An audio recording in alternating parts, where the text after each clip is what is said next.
Okay, thank you everyone for joining. I'd now like to invite our moderator for this session to come on screen, Vanessa Hartmann, Portfolio Manager for Agriculture and Natural Resources in Latin America and the Caribbean at the KfW Development Bank. Vanessa, please take it away and thank you for joining us. Thank you so much, James, and hello and good afternoon from Europe. Welcome to this session on the future of innovative finance mechanisms for ocean conservation, sponsored by the Korean Biodiversity Fund within the framework of the Island Finance Forum 2021. My name is Vanessa Hartmann. I am a portfolio manager at the German Development Bank KfW. I'm responsible for KfW's marine conservation projects in Latin America and the Caribbean. And as you see, I am your moderator of today's session, and we are very delighted to see all of you here on this third day of the Island Finance Forum 2021. Before getting started, I would like to use this opportunity to say that our hearts and thoughts are with the people of St. Vincent and the Grenadines, which have been experiencing exceptionally difficult times in those recent days. In today's session, we will be looking at successful financing solutions for ocean conservation. The key objective of this panel is to understand and discuss the necessary elements for successful ocean financing solutions by showcasing the experience and proposals of several initiatives from around the world. That is the Caribbean Biodiversity Fund, the Bahamas Protected Areas Fund, the Micronesia Conservation Trust, the Seychelles Conservation Climate Adaptation Trust, and the Global Fund for Coral Reefs. The panel will also consider ideas of new financial mechanisms given the new realities and challenges that need to be addressed as a result of the COVID-19 pandemic, the move towards a blue economy, and the new international conservation targets being negotiated with a vision towards 2030 and beyond. We've got a great lineup of speakers, and we encourage you to submit questions in the Q&A section throughout this session. At the end of this session, we're going to have a Q&A section, so there's plenty of time to discuss the questions that might come up. Please make sure you identify yourself with your name and country and indicate as well who your question is addressed to. That being said, it is my great pleasure to introduce you to our first speaker, Honorable Minister Pernille Charles, Minister of Housing, Urban Renewal, Environment and Climate Change from the Government of Jamaica, who will be giving the opening statement for today's session. Minister, the stage is yours. Thank you so much, Vanessa, and let me congratulate CBF for this forum and also join with you in acknowledging the challenges that our brothers and sisters in St. Vincent, the Grenadines are facing right now. I think it really highlights the importance of a unified approach towards addressing issues like this in terms of innovative finance mechanisms, because no matter where you are, in the Caribbean in particular, whatever occurs in one island impacts the other islands. So I just want to take the opportunity to express my appreciation to the Caribbean Biodiversity Fund and Island Innovation for the invitation for me to participate, and to acknowledge all of the panelists and persons who are participating from across the world. This discussion is a critical one. Anytime I get an opportunity to speak on sustainable development, I jump at it. And in particular, as an island state, the discussion around our marine resources and economic growth and the correlation between the two becomes even more important. For us in Jamaica, we are updating our national oceans and coastal zone management policy. And in my previous dispensation as Minister of Foreign Affairs and Minister of State in Foreign Affairs and Foreign Trade, I served as the chairperson for that body that had oversight for the implementation of that policy. And so I understand well the discussions and the nuances around how we are going to protect and promote the use of our economic zones. And I think that today, the, the, the gravamen of what you will deliberate is critical, even more so now than ever before, with us facing the challenges of the pandemic and the need for us to create policy frameworks that align with our climate change agenda, and to advance and update in our various countries policies and regulations to promote nature solutions for climate mitigation and adaptation. Our recovery from the pandemic must be a green recovery, must be a smart recovery. And I know that all of us are faced by it, and so we all are contemplating better ways to define the sustainable blue economy and to support that discussion. In Jamaica, I just highlight for you that we we host two global secretariats: the United Nations Convention on the Law of the Sea, and the Convention for the Protection and Development of the Marine Environment of the wider Caribbean area. And so the discussions around these issues are pivotal to us. And we have invested a lot in terms of our marine and coastal ecosystems, both of which are extremely critical to our national economy in terms of agriculture, in terms of tourism, and I know the same for so many who are participating today. So conservation finance offers solutions that are critical to our health and our sustainability. And I believe that forums like this are required for us to increase the information sharing, to increase the fostering of collaboration, to build a network of finance practitioners so that we can invest in extending the potential of our blue economy and reducing the pressures on our existing marine ecosystems. I mean, in Jamaica, we're also encouraging our fishermen to not to not fish our parrotfish because we have recognized the impact of the reduction of that particular fish to our reefs. We're also focused, not exclusively, but we're doing a lot of work on the preservation of coral reefs, mangroves, seagrass, and joining our tertiary institutions in that discussion. Recently, I declared a space in our country, Black River Morass, as a protected area.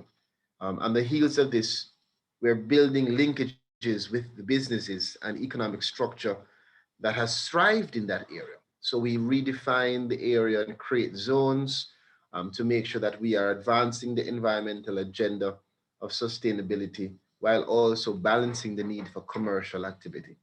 And that's a discussion which I know you will have, and one which is somewhat difficult because there's so many polar objectives at times, but one that is critical if we are going to be able to utilize untapped markets and access capital in a way that advances commercial opportunity while balancing the need for sustainability and promotion of our environmental agenda.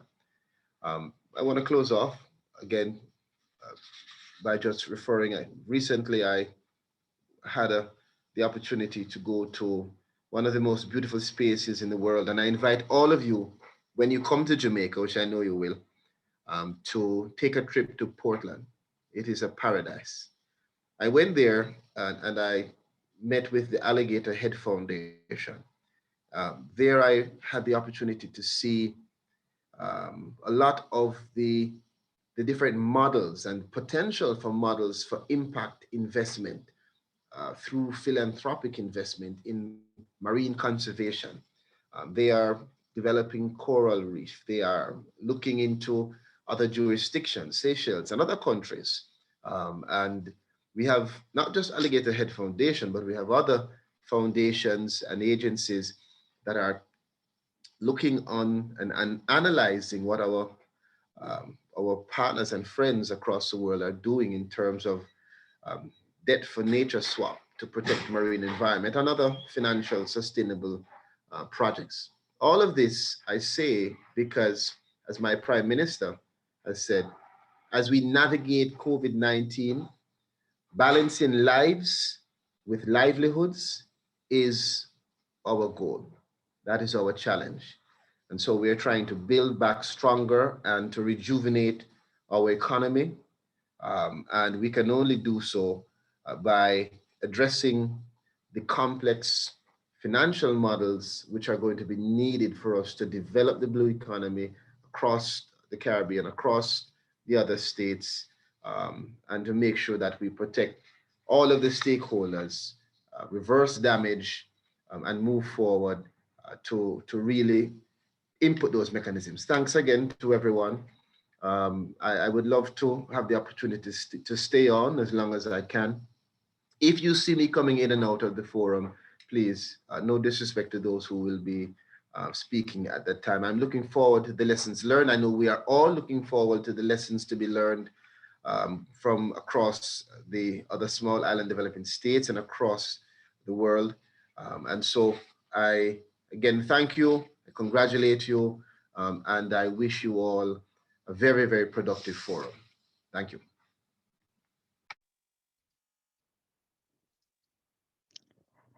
Thank you very much, Minister, for these great opening words. It is indeed great to hear how Jamaica is acknowledging the value of marine ecosystems and working on creating the policy environment to promote marine conservation. The topic of debt for nature swap will actually be addressed further on in this session, so it's of course great to hear you mention this as well. However, without further ado, I would like to once more thank you, Minister, for your contribution and introduce our next speakers, Yavanex Batista, the CEO of the Caribbean Biodiversity Fund, and Karen Panson, Executive Director of the Bahamas Protected Areas Fund. Karen and Yavanex will be sharing their experience and provide insights on the Caribbean sustainable financing architecture. And handing over to you, Yava and Karen, the stage is yours. Thank you very much, Vanessa. Good morning to all the attendees from the Caribbean. Thank you, Minister Charles, for your words. From the Caribbean Biodiversity Fund, we would also like to extend our warmest hug to the people of St. Vincent and the Grenadines. And I would like to take this opportunity to share that the CBF, together with the St. Vincent and the Grenadines Conservation Fund, we are in a dialogue to see how we can assist in this emergency in St. Vincent after the continuous eruption. Having said that, I would like to echo or build on some of the words from the minister as part of our joint presentation of Karen and I. The minister talked about building back better, building smarter, and the need for finance to do that. And that is exactly where the Caribbean sustainable finance architecture comes in when we talk about ocean finance. If we want to build that future better, if we want to have sustainable nature-based solutions, we need sustainable finance solutions for that to happen. And that is exactly the role of the Caribbean Sustainable Finance Architecture, which is composed of the Caribbean Biodiversity Fund at the regional level and a set of now 10 conservation trust funds at the national level throughout the Caribbean. I would like to briefly also share with you a little bit of how the architecture works before giving you some other insights on the work that we are currently doing regionally and what we are foreseeing will happen in the future. This architecture was born out of the Caribbean Challenge Initiative, which was launched by the governments of the Caribbean in 2008 and had as an initial target date the year 2020. The second original goal of the Caribbean Challenge Initiative was to develop the sustainable finance mechanism to support the countries to attend to and accomplish the first goal, which was to effectively conserve 20% of the nearshore marine ecosystems in the countries and territories that joined the Caribbean Challenge. At the end of last year, in terms of the first goal of the CCI, the 11 countries that had joined the the CCI had accomplished 60% of that 20% near shore demarcation target, which is an incredible effort. And at the same time, at the end of last year, we also celebrated that the architecture was now in place and it was functioning. This architecture works as follows. We have a number of donors from development partners, including the GEF through the World Bank and UNDP, the German Development Bank, and also private entities like the Nature Conservancy that have funded or will be funding the instruments at the regional level that are part of this architecture. And those instruments right now are the Endowment Fund of the Caribbean Biodiversity Fund, an ecosystem-based adaptation sinking fund, also housed at the CBF. And soon, hopefully within the next year, we will be developing and launching a new instrument on the circular economy. These are the three instruments that right now are part of the architecture at the regional level. Through the CBF endowment, the CBF is partnering with the national conservation trust funds that are established or that will be established in the countries that you see on screen. To date, we have signed 9 partnership agreements with national conservation trust funds throughout the Caribbean. I have the pleasure to share the stage today in this presentation with Karen Panton, Executive Director of BPAF, who is one of our partner trust funds. The CBF channels resources to these trust funds, and then it is the trust funds at the national level who, within the framework of our partnership agreement, decide and prioritize how the CBF resources and other resources that they are also fundraising for independently will be prioritized and invested in on the ground and in the water projects. One of the things that I always say, I think it's beautiful about this architecture is that this architecture is not only about mobilizing resources, it's also about building the region's capacity on sustainable finance. And that is, I think, one of the greatest marks that we can make in the Caribbean, to raise that capacity for our region to be able to attract and manage resources for our environment in our islands. It is really our work to change that financing landscape in the Caribbean. This, of course, doesn't mean that we are not going to need support from other partners from outside of the region, but it means that we are also taking our own responsibility on finding financial solutions to ensure that our Caribbean Sea continues to provide us with the services, with the natural resources upon which our people and our economies are highly dependent on. So this is our contribution to making sure that our Caribbean Sea continues to thrive.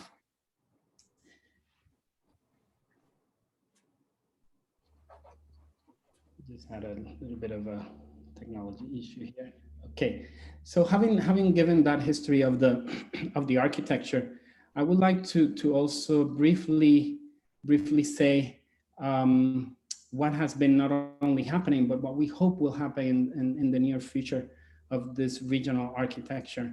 As I mentioned, we have already been channeling resources through the conservation at the national level in the endowment, but we are also channeling resources to the region through the ecosystem-based adaptation facility. We are about to finish our second call for proposals selection process, and we're already funding 11 adaptation projects throughout the region. But beyond this, I think what we need to look at in the Caribbean region, and again, building back on what the minister was mentioning, is that we in the Caribbean, we also need to go beyond grant financing. I think this regional architecture has already proven itself in terms of being able to mobilize resources. We are raising money from within the region and from outside of the region, but now we need to use this platform that it's already quite solid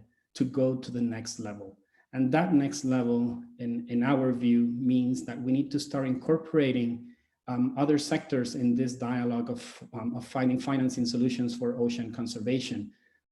We know that the tourism sector is key in this process, but we also know that the tourism sector has been very hard hit by the pandemic. So we need to also look at other allies. At the CBF, And together with our partner trust funds at the national level, we are already looking at engaging with the shipping sector, which is a very important industry in our region and an industry that we believe can make a great contribution to conservation and the fight against climate change.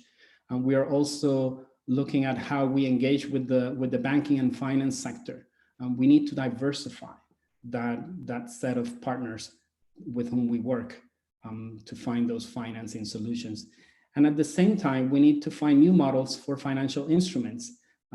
Often in the Caribbean, we talk about grant funding, and grant funding is going to be crucial always. But we cannot just depend on grant funding. We need to go beyond grant funding as well. However, we think at the CBF that we need to use this grant funding as the platform to be able to go to that next level. For example, in terms of working with partners on blended finance mechanisms that help us integrate grant making with private sector financing to make sure that we really bring together the amount of resources that are needed in the Caribbean. So I'm hoping to hear later on from one of our other speakers, Pierre, from the Global Coral Reef Fund, who is a fund that brings a blended finance approach. So with that, I would like to pass on the baton to my colleague, Karen. Thank you so much.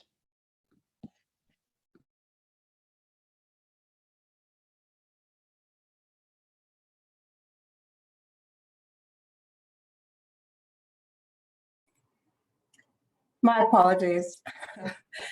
Good morning, everyone. It's a pleasure to be here. I join with Yaber and the other panelists on extending our support, our prayers for the people of St. Vincent and the Grenadines. It's a pleasure to be here and to introduce the Bahamas Protected Areas Fund and the sustainable finance mechanisms we are exploring. We thank the CBF and Island Innovations for this space. Throughout this forum, one of the common requirements noted for ocean conservation has been the need to deepen and broaden engagement at all levels. The BPAF Act, which was enacted in 2014 to support protected areas and climate resilience through the collaborative efforts, was enacted through the collaborative efforts of local and regional stakeholders. The Caribbean Biodiversity Fund, through their finance architecture, has been particularly active in BPAF's development. We are a card-carrying proud member of the CBF. Other donors have contributed to our success, including the Government of the Bahamas, the Nature Conservancy, the Wade Foundation, the Global Environment Facility, and Mr. Terry White, to name a few. We remain very grateful. As most of you are aware, in the Bahamas, we've had 2 successive disasters. One of the outcomes, however, the positive outcomes, has been a proliferation in engagements that is netting tremendous positives for the fund. Subsequent to Dorian, as Yaber may have mentioned, and through the amazing relationships that we have fostered through this architecture, BPAF secured approximately 1.3 million in funding for assessments and recovery, provided predominantly by the German Federal Ministry for Economic Cooperation and Development through the German Development Bank, KfW. This funding is supporting the assessments and recovery of key habitats, mangrove, coral, seagrasses, the establishment of a seedling nursery with our tertiary institution, the University of Bahamas, and improvements to management effectiveness in several marine reserves. Thank you, Germany. In 2020, anticipating the economic fallout of COVID-19, 8 of the national conservation trust funds within the architecture also came together to increase our resources and to find technical support for food security, livelihoods, and the provision of nature-based solutions for the expansion of the blue economy. At the national level, this engagement began with a diverse, informed, and active board. BPAF is working with a variety of funding mechanisms, including a potential blue bond for conservation, assuming market conditions remain favorable for a profitable transaction for all parties. Another truly innovative partnership involves an opt-in contribution, revenue option across a government agency's electronic payments platform. We believe this is the first of its kind locally for conservation and can certainly transform how fundraising is done in the Bahamas.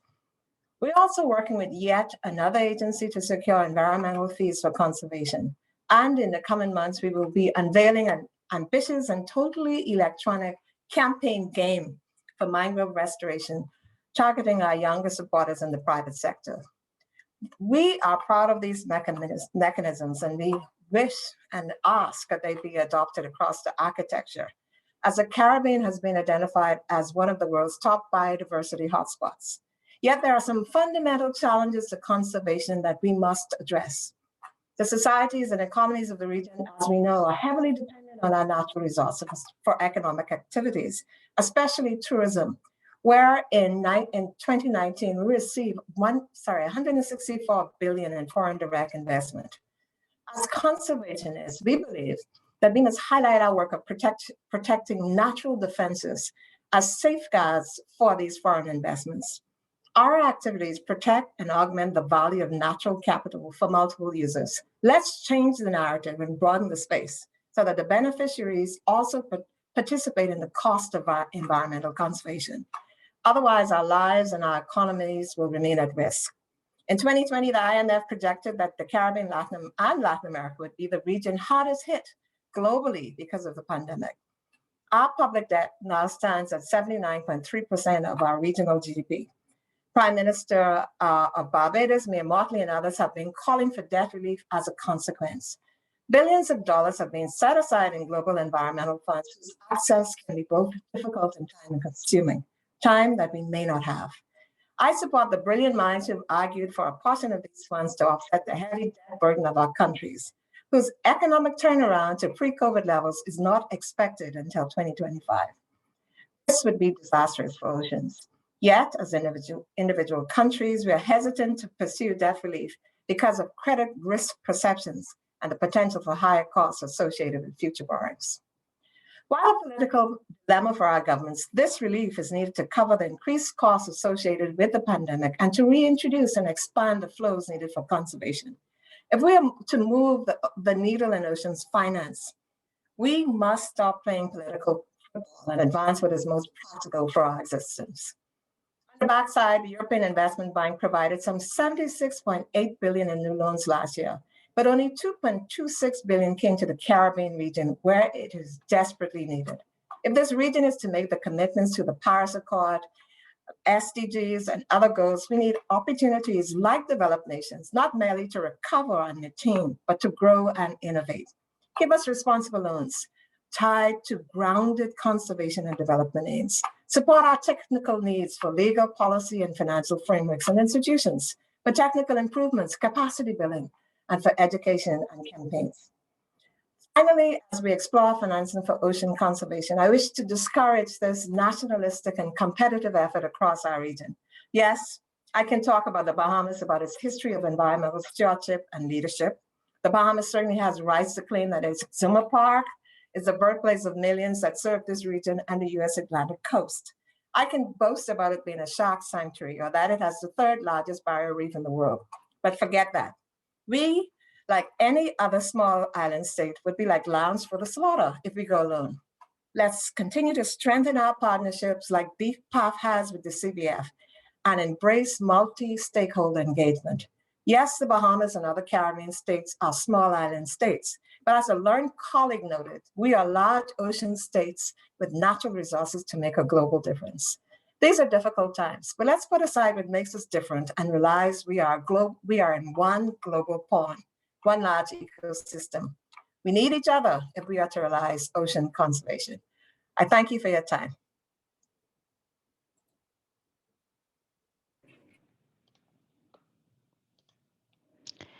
Thank you so much, Karen and Yavanex, for these very important insights. I think it was really great to hear and see how this regional approach of the Caribbean sustainable financing architecture has proven successful in mobilizing resources for conservation finance. On the one hand, on the regional level, but then also on the national level, as we heard from Karen. Speaking for KfW, I can see that it has been a pleasure to work with the CBF, with its National Conservation Trust funds, and also other partner institutions, for instance, in the framework of the EBA facility during almost 10 years now, and that we will, of course, be extending that work within the framework of the Circular Economy Initiative. I would now like to come to our next contribution. As we already mentioned, we would like to share with you a pre-recorded video of Willy Koska, who is the Executive Director of the Micronesia Conservation Trust. So let's hope this works. Kasilele Mainko, and greetings from the island of Pohnpei in the Federated States of Micronesia. Thank you very much for allowing me to be part of your special event today.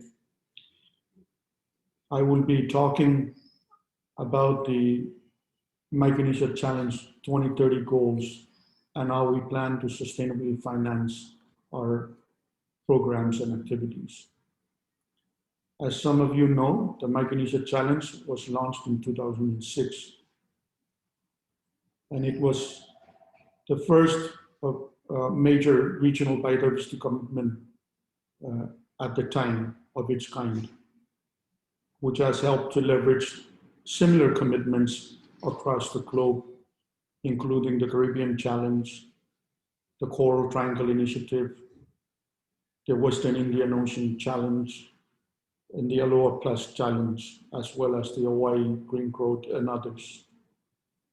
And in 2019, the leaders of Micronesia expanded on those commitments to effectively manage at least 50% of our marine resources and 30% of our terrestrial resources as linked to the UN SDG goals 14 and 15. They also agreed to increase the number of community members within each jurisdiction who are deriving livelihoods from sustainably managed natural resources as linked to SDG Goal 14, and to reduce the risks from climate impacts for communities as linked to SDG 13 and 14, as well as to reduce invasive species and increase restoration of habitats linked to SDG 15, and finally to incorporate regional and jurisdictional fisheries management approaches integrated with marine protected areas as linked to SDG 14. With this renewed and expanded commitment, we've begun the process of updating our sustainable finance plan for the Micronesia Challenge 2030 commitments, which will include the following. First, we look at what governments are currently putting in place to support these programs, as mentioned above.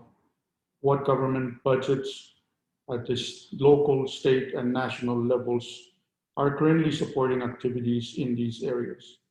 The second is that we are looking at potential further government input, looking at areas where the governments can expand their allocation of more resources to these said areas. Third, we are also looking at non-state actor input, a review of the financial and in-kind contributions our non-state actors, including grants secured by non-government organizations and in-kind support from community leaders and volunteers. We are also looking at contributions from development partners, a review of the current potential financial and technical support from our development partners and international donors. And finally, we are looking at local, national, and regional sustainable financial mechanisms, which are already in place, and those that are potential to be put in place. And those would include community revolving funds, some are already operating, conservation easements, national protected area network fund mechanisms funded by tourism and other local sources of income, and of course, expanding the Micronesia Challenge Endowment Fund, which is currently being funded at $25 million. Other initiatives which are being implemented in Micronesia, which include the Palau Marine Sanctuary, the Guam Green Growth Initiative, the Blue Prosperity Micronesia Program, and others focus on expanding on our conservation commitments and our blue and sustainable economies, including a large focus on recovery efforts from the COVID-19 pandemic. And these are all helping us to achieve our SDG goals, while putting in place the mechanisms and processes to sustain them. The sustainable financing planning process, while daunting and cumbersome, is a necessary part of this whole process. A renewed, robust, and practical plan built on our great achievements thus far and owned by the governments and relevant stakeholders will provide the guidance we need to achieve our goals. Again, thank you for allowing me to be part of your great event. Kalangan.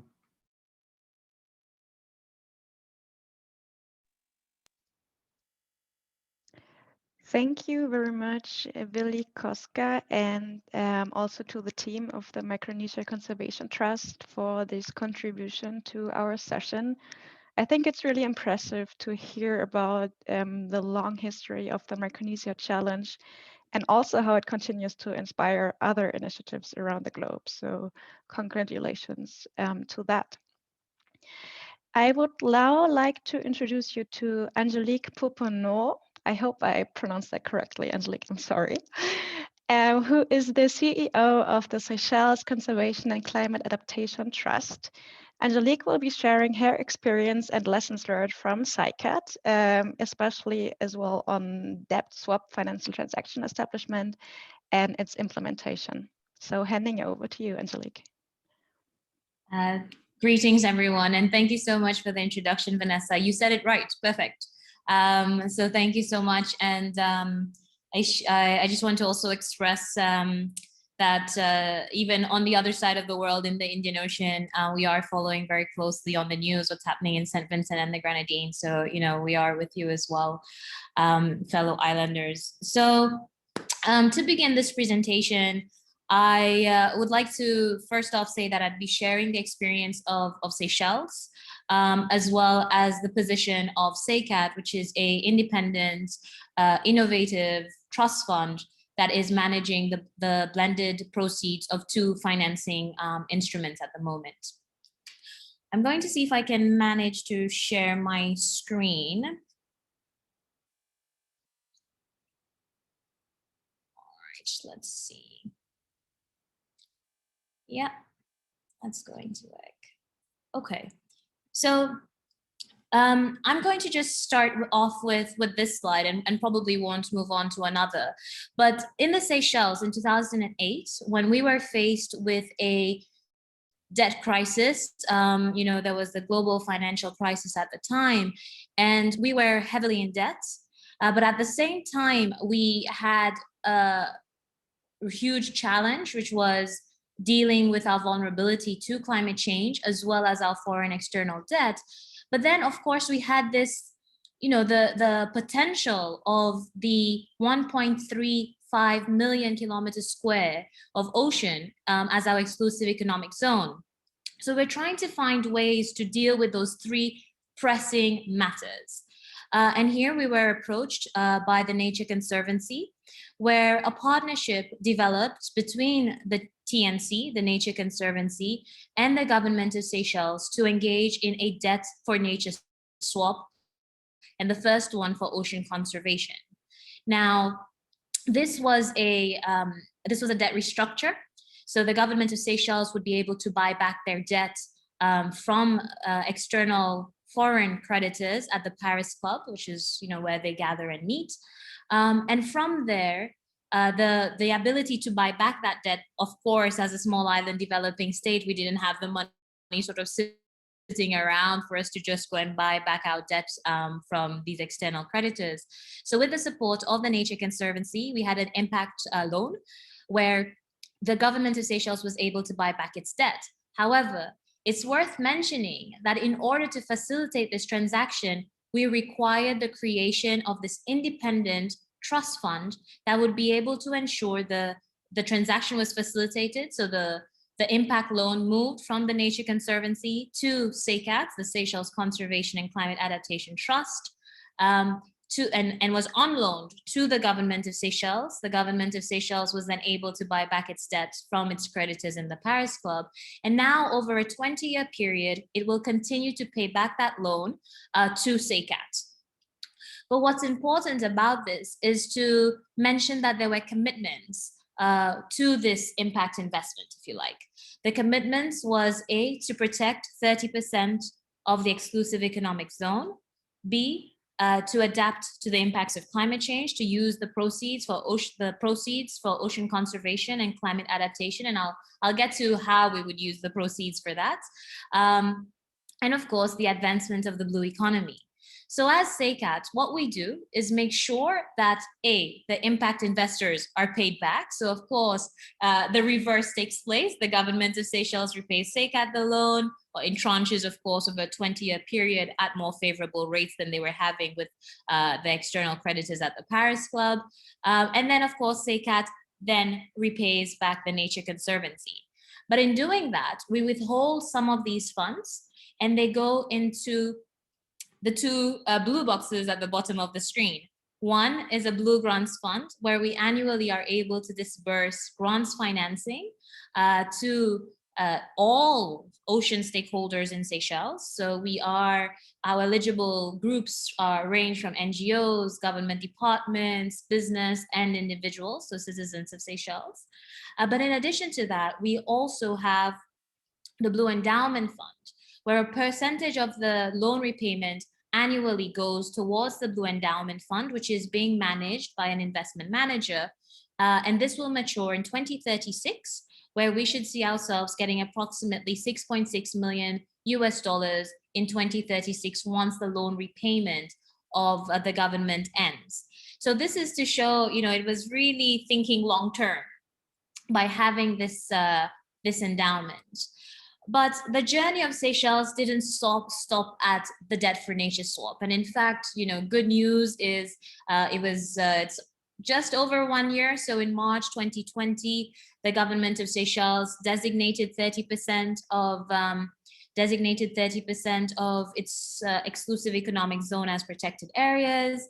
And this is a key message that I have to send, which is that kind of political will to an ambition when it comes to ocean conservation also attracts more partners to continue to support Seychelles, for example, because we have committed, we have delivered, but then we know that implementation is, of course, the most important part. We are now seeing even more partners coming to see how they can best assist Seychelles. And of course, having SECAT here as part of the ecosystem, as this independent trust fund with experience with managing blended finance proceeds and grants, philanthropic donations altogether, this has positioned SECAT as the apt vehicle to be able to manage these grants and ensure that they deliver impact. But that, again, Seychelles didn't stop there. So in 2018, we issued what is known as the Sovereign Blue Bond, the Seychelles Sovereign Blue Bond. And here, this was done with, in partnership, again, central to the success of these innovative financing mechanisms is, of course, strong partnerships and public and private partnerships in particular. So here we had the government of Seychelles issue the bond, but in order to get interest costs down, we received the support of a partial guarantee from the World Bank. And we also received the support of a concessionary loan from the Global Environment Facility, the GEF. So again, here we see another blended finance mechanism. But what's interesting about this one is not all of the funds go to SECAT. Only 20% of the funds, so it's a $15 million bond, and 3 million is administered as grants through SECAT. All right, I think it's very important to understand that it's only a portion that goes to grants. And the other aspect, the other portion, the 80%, so the $12 million goes to the Development Bank of Seychelles to disburse as blue loans. So the loans are at 4% interest rate, significantly lower than commercial banks, which is at 12%. So the blue loans are at 4%. And here we see there's a link between the grants and the loans. So what you would expect, or you would generally see, is that people would apply to SECAT for you to do research and development and sort of like test your ideas. As SECAT, as a grants making organization, we're willing to take risks, right? And it's our risk. So after you've refined your project idea or your innovative solution, you can then go on to expand and further develop through the Blue Loan at the Blue Investment Fund. So again, here we see these blended finance mechanism offering different solutions that would work to support marine conservation, sustainable fisheries, and advancing the blue economy. So we have a new interesting addition to this though, and this is for the very first time in Seychelles, we have a local private business that has decided to make to partner with SECAT and to provide a yearly, very much like the sinking fund through the loan and the bond, but this time a yearly contribution to SECAT to be administered through the Blue Grants Fund to support a young entrepreneur to start up a business or to, again, a blue economy sustainable business, to be able to advance their ideas and so on. So this is to show that the flexibility and the various options that SECAT provides allows for these different actors to contribute. And this particular local business wants to show that you can have a financially viable business and also be sustainable environmentally and socially.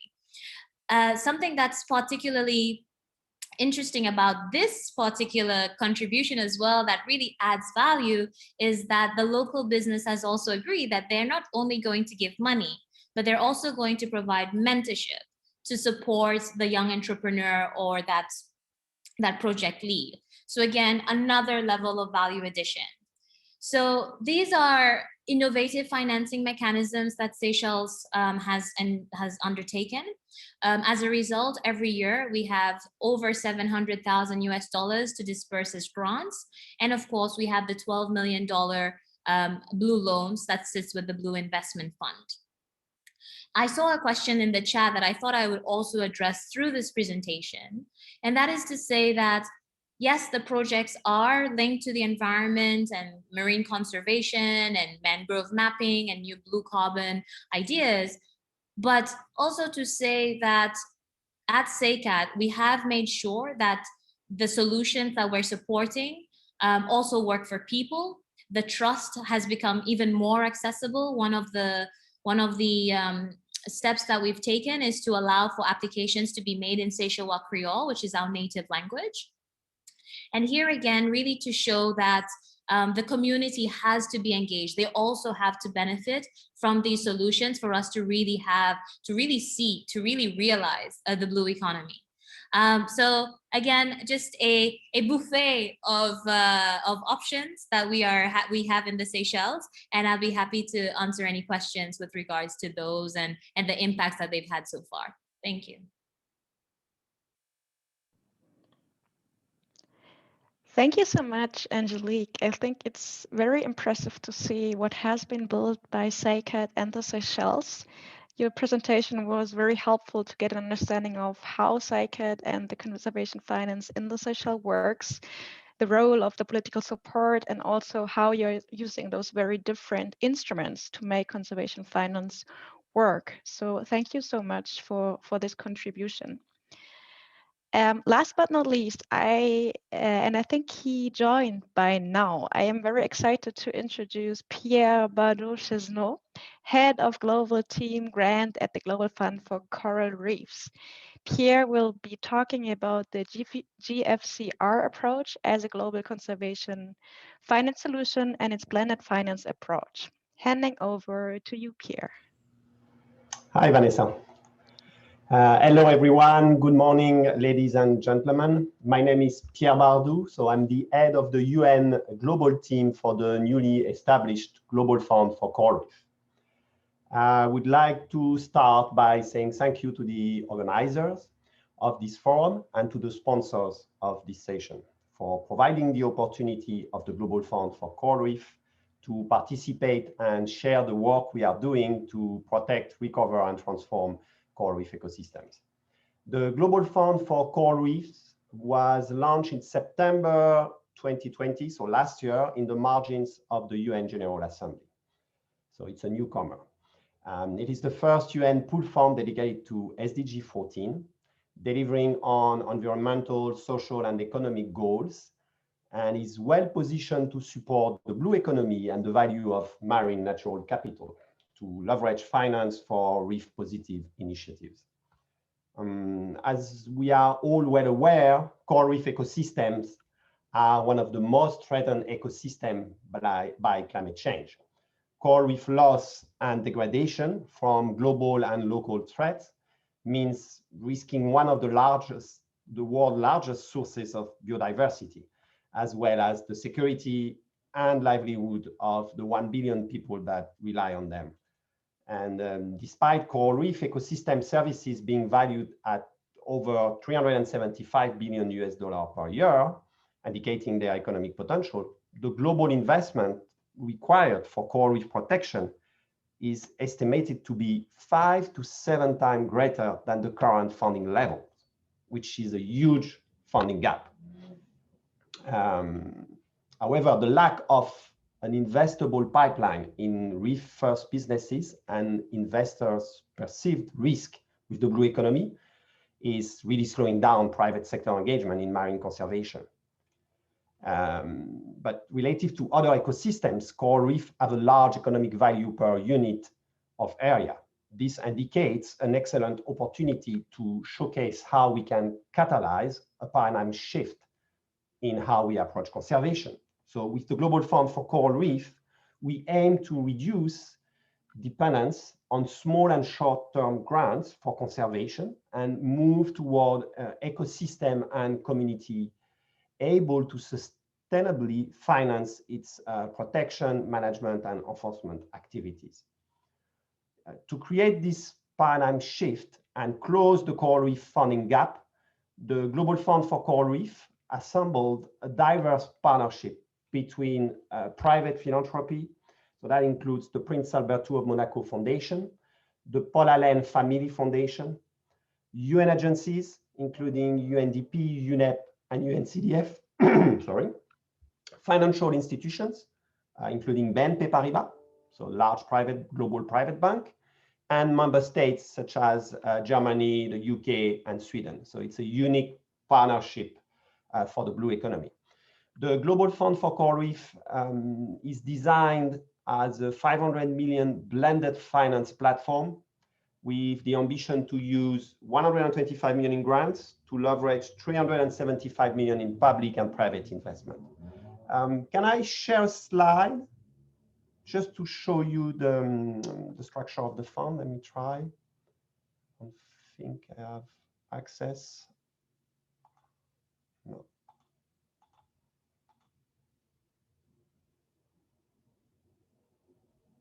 I do not have access, so but it's okay. I could do that later on. So as I was saying, the fund has a grant window housed within the United Nations and an investment window managed by BNP Paribas, whose expertise and extensive network is crucial for us to source investment capital and mobilize it toward a portfolio of return-generating coral reef conservation projects.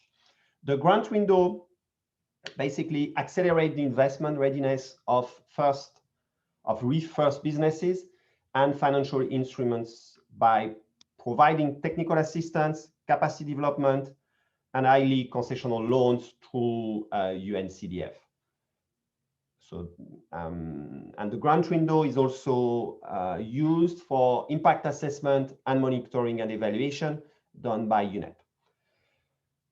On the other side, the investment window is then able to invest in the pipeline incubated by the grant window, attracting private investment through de-risking instruments like concessional loans.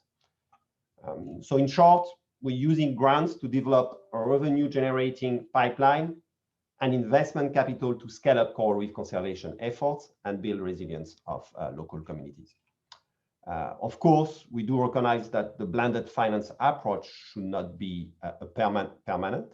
As markets mature, the use of development finance will be gradually minimized and replaced with 100% impact investments. And this is our exit strategy. Let me maybe just to quickly wrap up, give you some example of the business model we intend to support. So under outcome 1, we aim to support direct conservation activities that are centered on marine protected areas and coral reef restoration. MPAs are one of the most effective tools for coral reef conservation, so it is essential to have adequate funding for them. We intend to support MPAs by developing modalities which uses co-management agreements to collect user fees and support new sustainable revenue stream within protected areas. Another example is a mangrove restoration to promote blue carbon. So that's under our outcome 1. Under the outcome 2, we aim to support indirect activities addressing local drivers of coral reef degradation. This includes, for example, so promoting sustainable agriculture to reduce runoff that is harmful to reefs, reduce marine and land-based pollutants, and improve waste management infrastructure. Expanding sustainable fisheries to preserve fish diversity and stocks, and also support sustainable tourism in MPAs to generate revenue for management and restoration efforts of coral reef. So in conclusion, overall, the Global Fund for Coral Reef is well positioned to harness the possibilities of the blue economy and leverage finance for coral reef conservation initiatives. It will help bolster the resilience to climate change in reef-reliant nations and island communities across the globe.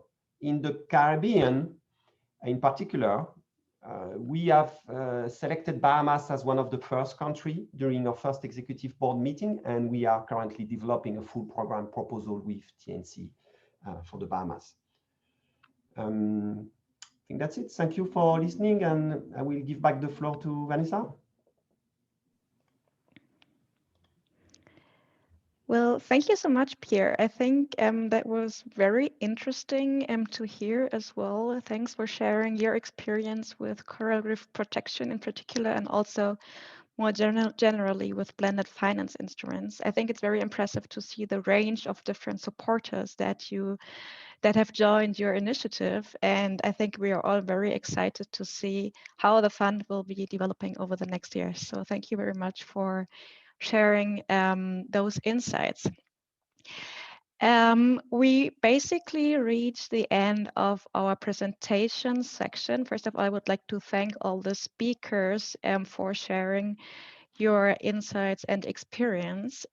We now have quite some questions that already reached us through the Q&A section in Zoom. So if there's any further questions, please feel free to continue sharing these questions in the Q&A section. I think we could maybe start. I am not sure if the minister is still in the call at the moment. I don't see him right now, so I would probably skip the questions related to Jamaica and probably to the minister for the moment and move on to a question to the CBF and BPAT. I will just be reading out that question. So Yavanex and Karen, prepare please. The question is, private finance is a must to revert the biodiversity loss curve in the next decade, and blended finance is a promising way to attract private instruments to conservation. How can the trust funds such as the CBF and BPAF ensure the private investment have real positive impacts on ecosystems and are not only a way of doing some green marketing to companies that have a real negative impact, such as the shipping sector? I think that question is first of all related to the CBF and BPAF, but probably the other speakers might also be interesting to contribute to that question. So probably, I don't know, Yaba, if you want to start. Thank you, Vanessa. Happy to do so. But as you said, I think other panelists also can make incredibly good contributions. This question is related to my point of going beyond grant financing. I think there are a couple of things I would like to highlight here. First, as it was already explained through the presentations of Angelique and Pierre, grant financing has a very important role in terms of attracting the private sector grant financing can, for example, improve the enabling conditions for private sector financing to come to the table. Sometimes the private sector may not be willing to come in if they feel that there are too many barriers for their engagement. So grant financing can help break those barriers and to build a better pathway, a smoother pathway for private sector engagement. I think that us as conservation trust funds that have strong grant making instruments can make a difference in that area. So that is one. Second, another barrier for private sector engagement is often related to technical assistance and capacity building, either of government or business sectors in the places where private sector folks want to engage. I think conservation trust funds also through grant making and technical assistance can help break some of those barriers that again would make it easier for the private sector to engage. I think the point on the question on greenwashing is extremely important. For us conservation trust funds, the most important word there is trust. And we need to make our due diligence when we work with the private sector to ensure that we have our systems in place, that we have asked the right questions, we have made our proper due diligence to make sure that the colleagues from the private sector with whom we are engaging are as committed as we are to making sure that conservation happens on the ground and with that purpose for the benefit of the people. Thank you.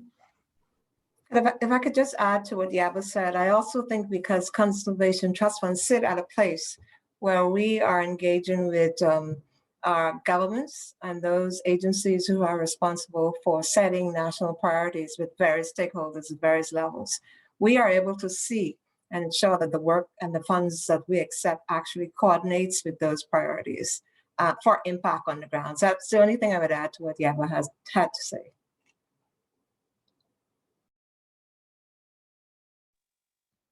Thank you, Yaba and Karen. I'm not sure whether Angelique or any of the other panelists have anything else to add. It doesn't look like it. I can add on the barriers. I can add a point on the size of the deals. And the big issue is to get at scale.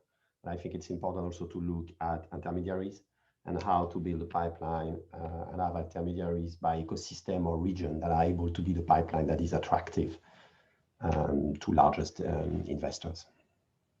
The consolidation is a key aspect as well.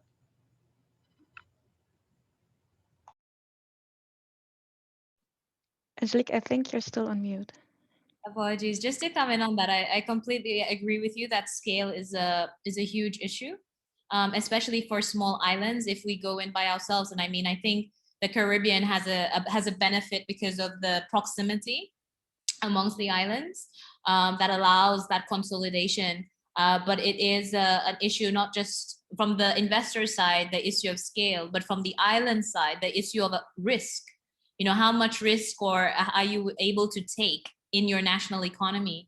And, you know, although like for the Seychelles, these deals like the blue bond, $15 million seems very small, but in reality for the country, the amount of risk that the country can absorb, that's really the limit. Because many people ask us, why 15 million? You know, why didn't you go bigger? But it is about the risk that islands can actually absorb as well. That is very relevant, but then does not always correlate with what the investors are looking for. Yeah, very important point.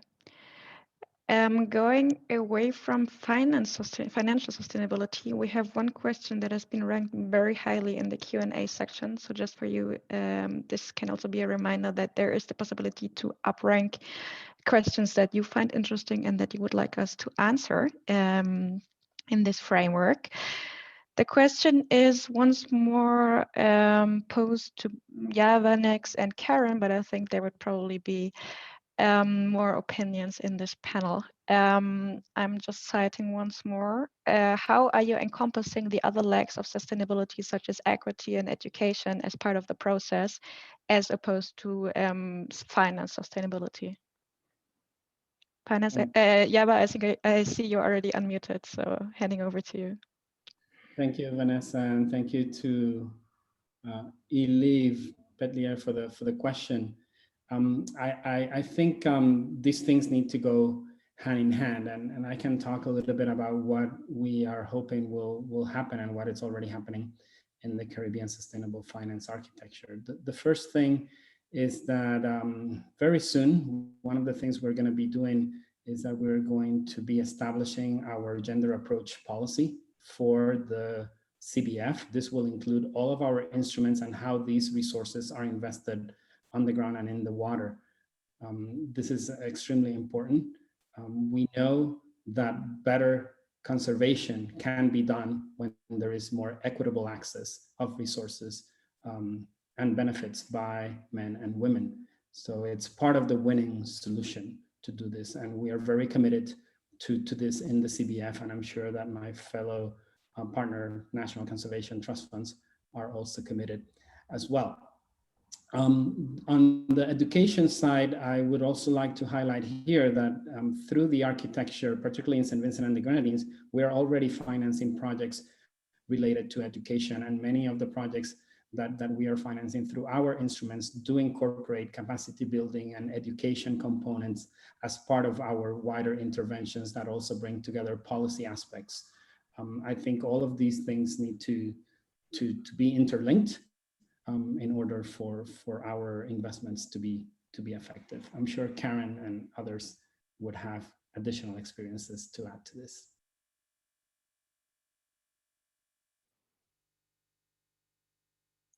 Shall I go?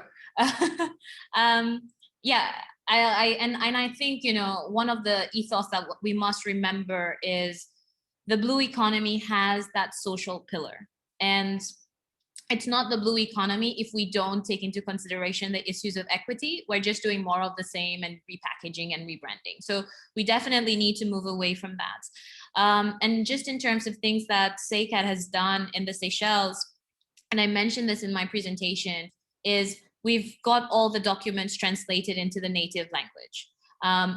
First thing is, you know, ensuring that there's understanding, ensuring that you're communicating effectively. And now we've gone to the next level, which is allowing for applications to be made in Seychellois Creole.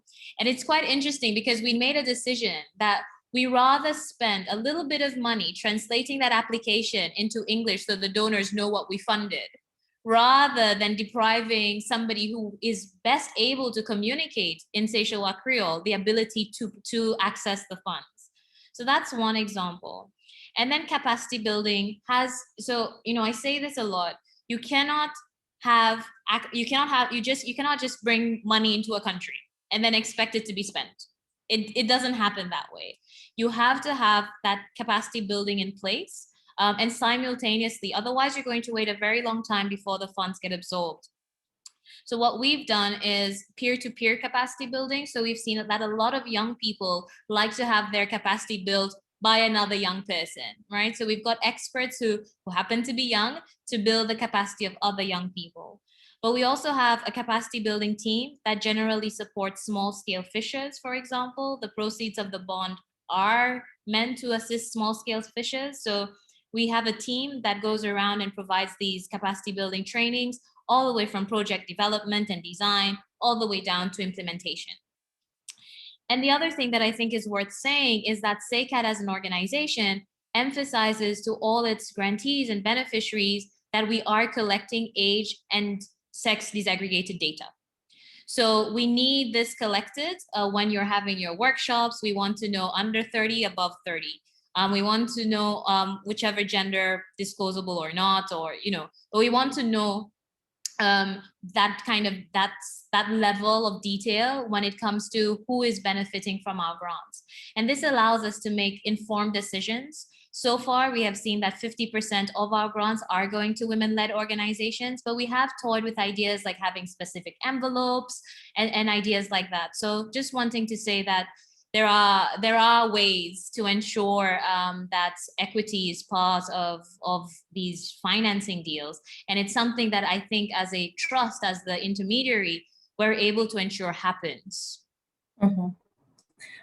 If I may just add, Vanessa, there are two things that we're doing at the Bahamas Protected Areas Fund to ensure equity and also to help with the aspects of capacity building. One is on our application form for any project, we do ask issues related to the Sustainable Development Goals, about equity, about gender, about youth, about specific territories or areas where the work is anticipated.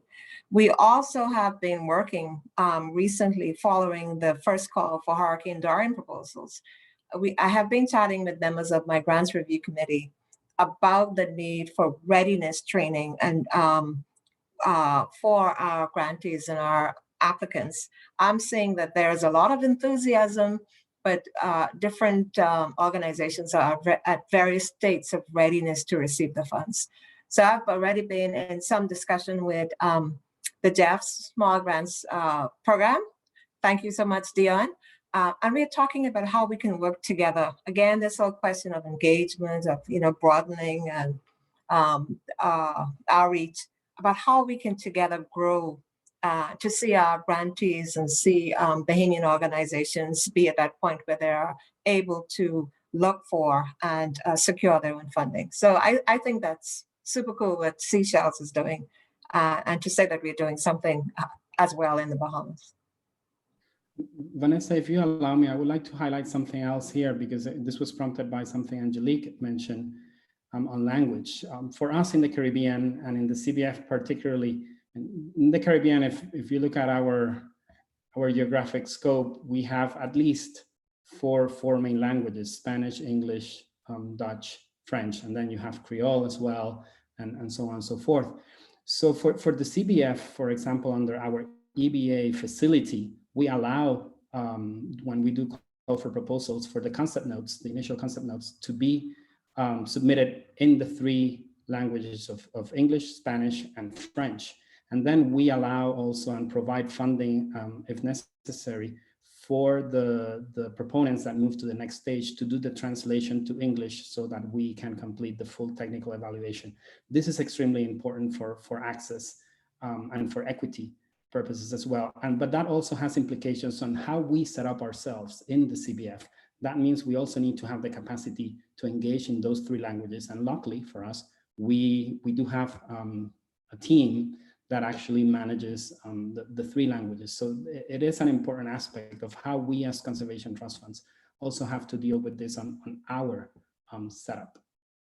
Thank you.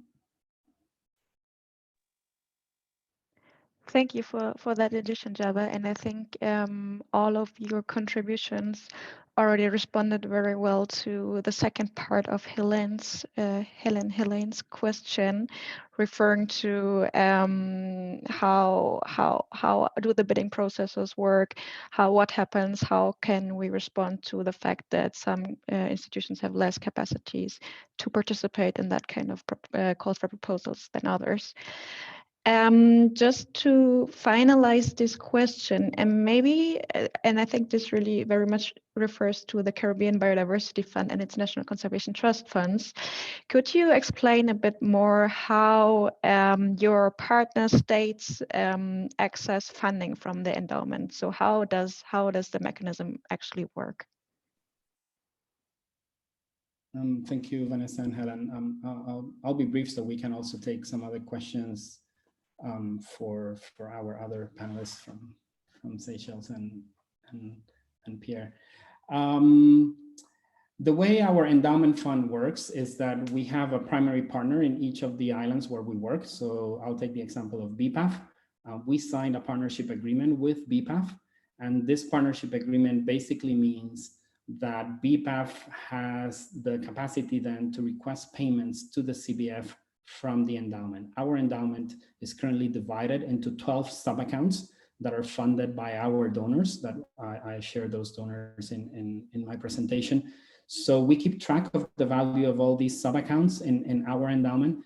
And then when BPAF is ready to make a payment request, as we call it, we evaluate that payment request. We go through an internal process of approval, and then we channel those resources to BPAF. It is then BPAF, in the Bahamas case, that designs the call for proposals and makes the outreach efforts at the national level. And they can define how broad or targeted the call for proposals may be. And they have developed their own internal procedures, which are pre-approved by the CBF in terms of grant making, to then channel those resources. So this is also part of that capacity building aspect that we have been mentioning throughout. In theory, some people sometimes ask me, why doesn't CBF do this by itself for the full region? And I say, well, putting money on projects is not the only objective. It's also building the capacity, creating partnerships at the national level. And that's why we have this approach with our endowment instrument. I hope that that answered the question. I'm not sure, perhaps Karen wants to add something.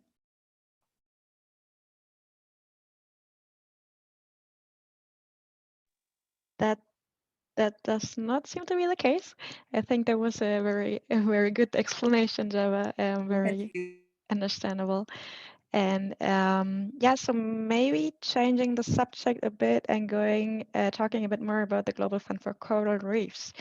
So handing over to you, Pierre. I have a question here. How is the Global Fund for Coral Reefs working with other blue economy initiatives initiated by other DFIs? There seem to be several similar initiatives, which is actually a very good point to raise. So how do you manage to coordinate with other initiatives? How do you ensure to leverage synergies? Thank you. So we have different track of funding within the fund. So under the first track, which is an ecosystem-based approach, where we identify priority countries. So far we have selected 10 countries. So how we engage, when we engage with those countries, we don't do direct programming. We will go through the existing mechanism. For example, in Indonesia, we are working with CI to be able to partner with the Blue Abadi Fund for the bird's head. So we will really try to work on what is already there, what is the structure that has been set up, and then support, deploy our program through them and with them. That's for the first track, where we can deploy grants and impact investment. Then under the track 3, we have a modality where we will engage in institutional partnership, where basically we will partner with country or regional initiatives or global initiatives that are working on coral reef protection and are generating pipeline in area where we will not be. And those pipeline will then be available for put forward to our investment window, so that those initiatives can also access the concessional finance from our investment window. So Thank you, Pierre. The partnership will allow them to source a pipeline of projects that could be financed by the Global Fund for Coral Reef. Okay, yeah, that perfectly makes sense. Great to hear that you have this kind of mechanisms already established at that rather early point in time. I would like to hand over to Angelique because I have several questions here related to the Seychelles. I think this is a question that could also be asked to the other funds, but maybe starting with you, Angelique. How long did it actually take the Seychelles to get to the point that you are at right now?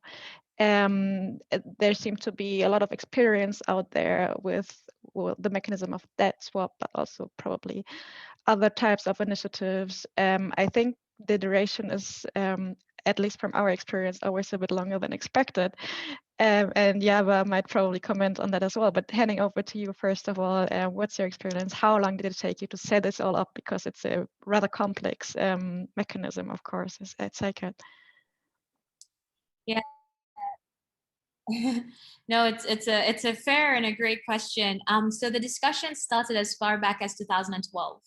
And this links very much to the Rio +20 summit, where the government of Seychelles at that summit committed to protect 30%. So it's quite interesting that a lot of people think that the debt swap, the condition of the debt swap is linked to the 30% as though it was the donor who imposed it. But in fact, it was Seychelles that committed to it. And then donors approached us to see how to support getting to 30%. So discussions were since 2012. The deal was closed in early January, February 2016. So it took about 4 years for it to come together. SciCat was established in November 2015, and we celebrated 5 years, a few months ago now.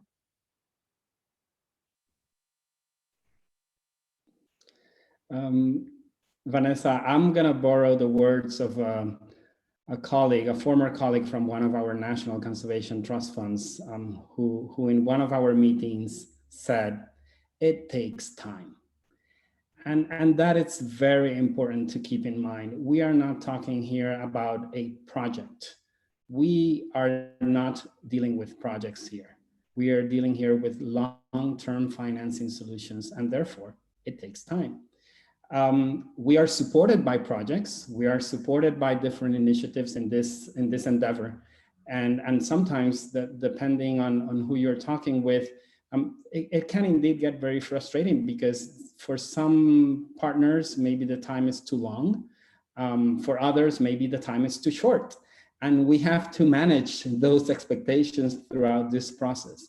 In the case of the CBF structure and the full Caribbean sustainable finance architecture, we're talking, if we go to the far extreme, we're talking about starting this whole process in 2006.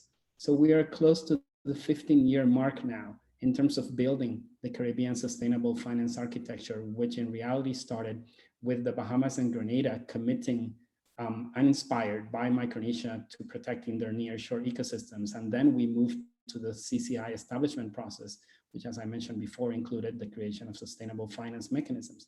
And it wasn't until 2012 that the CBF was legally established. So our 10-year anniversary is going to happen next year. And then in between 2012 and now, we have seen the birth and the start of operational phase of not only the CBF, but also the National Conservation Trust Funds that are part of our regional architecture.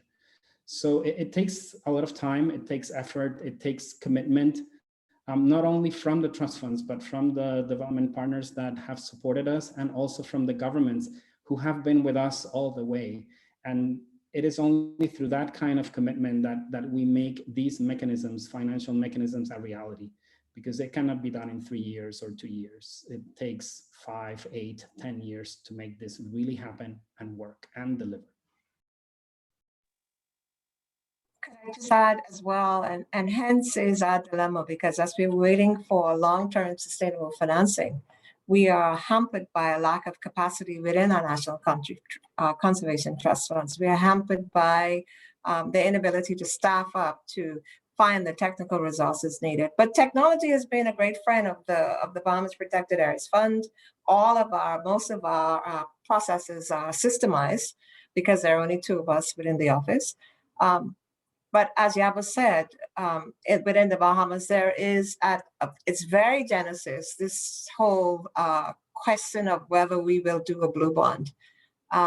The expected timeline is 18 months, but we're not sure. It depends. Market conditions could change, and hence the whole transaction and the whole deal can turn sour. Governments change, willingness change. And so as the conditions change, I mean, Dorian was totally unexpected.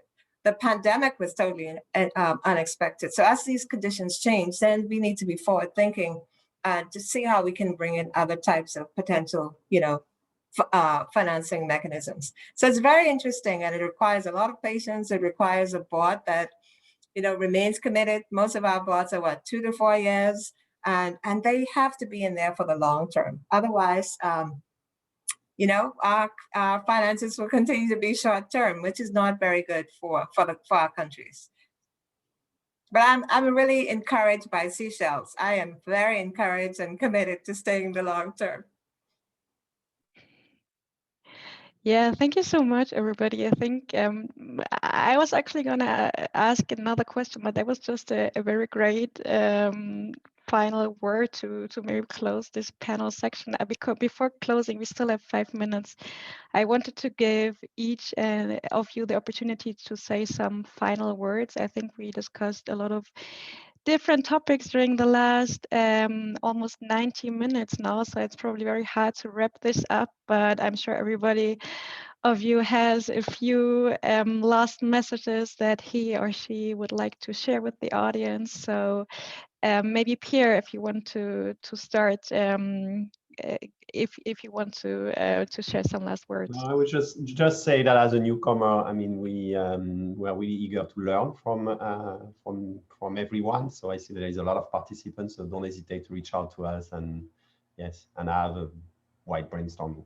Thank you. Thank you, Angelique. If you want to continue, maybe.